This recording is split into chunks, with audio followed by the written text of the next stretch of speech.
Alright guys, just a quick maintenance video for you here on the SYIL X7 with the Syntec controller.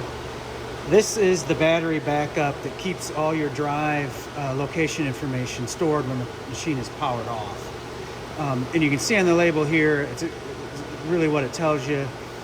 It recommends replacing the batteries once a year for a 3-axis machine, a little bit more often for more than 3-axis. Obviously you got more load on it.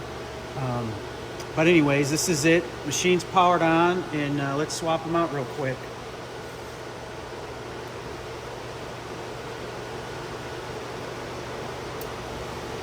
It's not a real difficult process.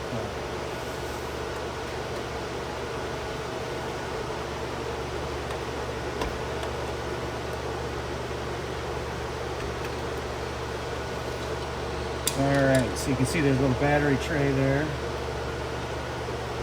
Set that down and pull these out. In the US, these are D-size batteries, or everywhere else I guess they are LR20s.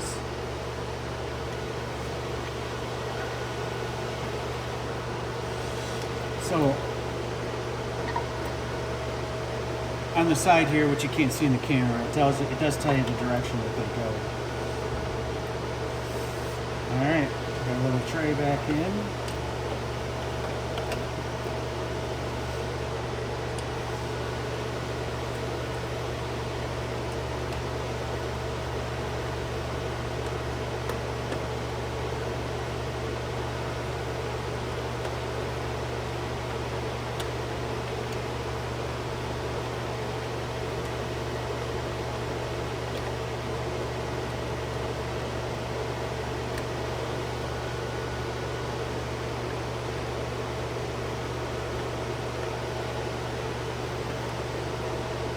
Alright, and that's it. So I like to put the date that I changed them on here. So just got to label up so then I know, the next time to change it. So yeah, pretty simple. So yeah, that's it.